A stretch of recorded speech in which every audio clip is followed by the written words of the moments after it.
Good morning. Continuing in Meshivas Nefesh.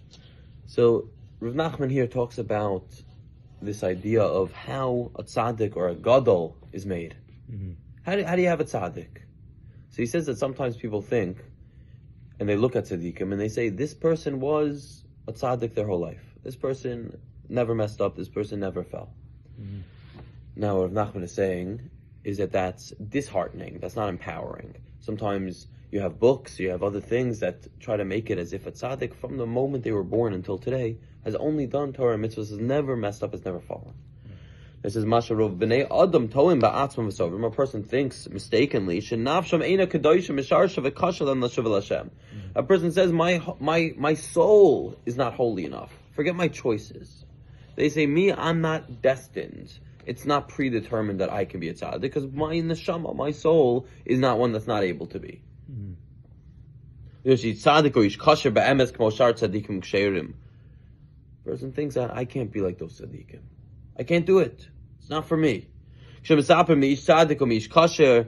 people tell stories of tzaddikim, and instead of it empowering you, you feel disheartened.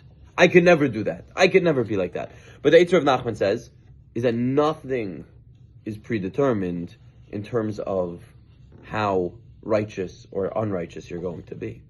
That is completely up to your abilities. Now, obviously, different people's souls have a different starting point. People have different abilities. Just like people have different physical abilities, people have different spiritual abilities. But as an individual, looking at yourself in an individual basis, right?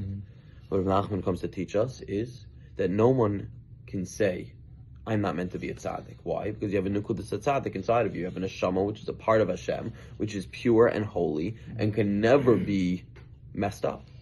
Never. So to acknowledge that you have a nefesh alikis, that you have a godly soul, means that you can be a tzaddik.